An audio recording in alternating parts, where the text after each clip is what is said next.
நிகழ் தற்போது மிக முக்கியமான ஒரு செய்தியை பார்த்துக் கொண்டிருக்கோம். என்றால் இது இலங்கை மண்ணிலே முதன் முறையாக பெரியார் சிலை ஒன்று அமைக்கப்பட இருக்கின்ற தகவல் தற்போது கிடைத்திருக்கிறது.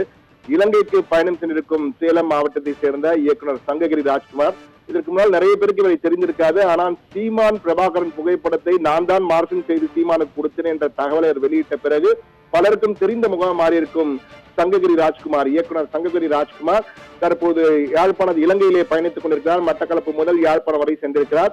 யாழ்ப்பாணத்தில் சென்றபோது அங்கு ஒரு கூட்டத்திலே பேசும்போது அவர் தமிழக அரசியல் சூழலில் பெரியார் குறித்து விமர்சனங்களும் விவாதங்களும் தற்போது உருவாகிற நிலையில் இலங்கை பயணத்தில் இருக்கும் பெரியார் இலங்கை பயணத்திலே பெரியார் கருத்துக்கள் இந்த மன்னருக்கு மிகவும் அவசியமானது என்று உணர்ந்திருக்கேன் என்று அந்த கூட்டத்திலே பேசியிருக்கிறார். அது மட்டுமல்ல, அங்குள்ள சமூக ஆர்வலர்கள் சிந்தனையாளர்களை எல்லாம் ஒருங்கிணைத்து ஆலோசனை செய்ததன் அடிப்படையில் யாழ்ப்பாணத்தில் ஒரு பெரியார் சிலை நிறுவுவது என முடிவெடுக்கப்பட்டு அதற்கான பணிகள் தொடங்கப்பட்டிருப்பதாக அவர் கூறியிருக்கிறார்.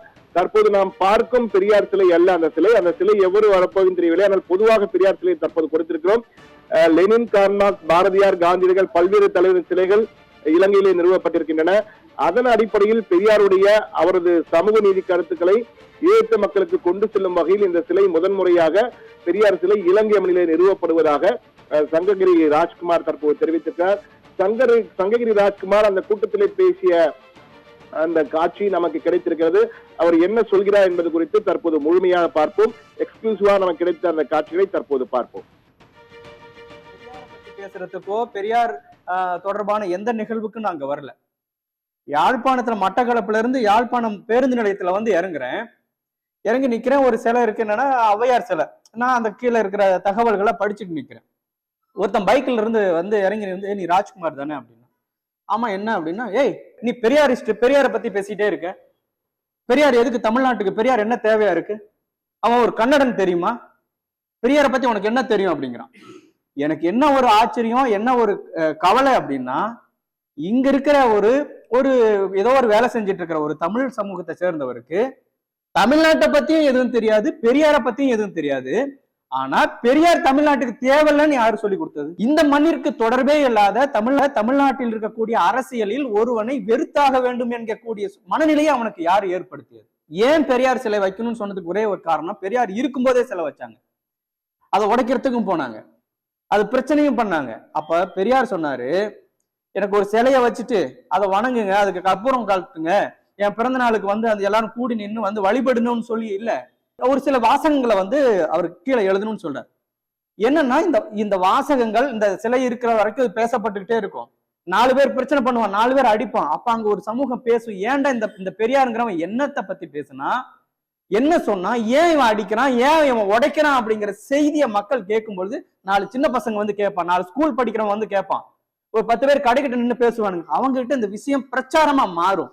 இவன் சாதி இல்லைன்னு சொன்னா, மதம் இல்லைன்னு சொன்னா, மூட நம்பிக்கைகள் வேணான்னு சொன்னா, அதனால இவன் அடிக்கிறான்னு சொல்றான்னா, அப்ப அதுல என்னடா தப்பு இருக்குன்னு அந்த சின்ன பையன் யோசிப்பான். இது ஒரு பிரச்சார வடிவமாக மாறும்.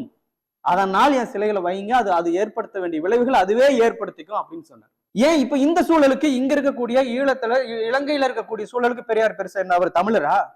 இல்ல வந்து இவர் வந்து இங்க சிங்களரா? இந்த மண்ணுல எந்த இனத்துக்குமே சம்பந்தம் இல்லாதவர் தானே. ஆனால் நான் வர வழியில் நிறைய பார்த்தேன். மட்டக்களப்புல பாக்குறேன், காந்தி பூங்கா இருக்கு, காந்தி சிலை இருக்கு. காந்தி நம்ம தவறாவோ நமக்கு பெரியார் சிலைக்கு எதிராவோ நிறுத்தல. இந்த மண்ணுக்கு காந்தி தொடர்பானவரான இல்ல, இந்த இனத்துக்கு தொடர்பானவரான இல்ல. ஆனால் அவர் கடைபிடித்த அகிம்சையை நாங்கள் கடைபிடிக்கிறோம். இங்கிருந்த போர் சூழல் இந்த அகிம்சை, அந்த ஒரு காரணத்திற்காக இங்கே காந்தி சிலைகள் நிறைவுபட்டிருக்கு. அதே போலதான் இந்த மண்ணிற்கு சம்பந்தம் இல்லாத, இந்த மண்ணிற்கு இந்த இனத்திற்கு சொந்தமில்லாத காந்தியார் எப்படி இங்க அகிம்சை என்ற ஒரு கோட்பாட்டிற்காக இங்கு சிலையாக நிற்கிறாரோ, அதே போல சமூக நீதி என்ற கோட்பாட்டிற்காக பெரியார் இங்கு சிலையாக்கப்பட வேண்டும் என்பதுதான் என்னுடைய கருத்தா இருக்கு. முதல் சிலை இது உருவாக போற சிலை வந்து நம்ம அங்க ஒரு 10 சிலை இருக்கு, இங்க ஒரு 2 சிலை இருக்கு, நம்ம நாமளும் ஒண்ணு 10ஓட 11 இல்ல. நாம் இங்கே உருவாக்க போற சிலைதான் பெரியாருக்கு சமூக நீதிக்கு முதல் அடையாளமாக இங்கே உருவாக்க போகிறோம். அதற்கான சூழல் நானே நேரடியா பார்த்தேன், யாரோ சொல்லி கேட்கல. நான் பஸ் ஸ்டாண்ட்ல பஸ்ஸை விட்டு இறங்கின உடனே ஒருத்தன் வந்து நீ பெரியாரை பத்தி பேசக்கூடாது அப்படின்றான்னா, அப்பதான் நம்ம வந்து பெரியார் அங்க வைக்க வேண்டிய தேவை உருவாகுது. மீண்டும் ஒரு முறை அழுத்தமாக சொல்கிறேன், பெரியாரின் சிலை இந்த ஈழத்து மண்ணின் சமூக நீதிக்கு காவலாக இன்னும் காலாகாலத்திற்கும் நிற்கும். அதற்கான முதல் புள்ளியை நாம் இங்கே தொடங்கி இருக்கிறோம் என்ற ஒரு பெருமிதத்தோடு இந்த நாட்டிலிருந்து நான் செல்ல முடியும்.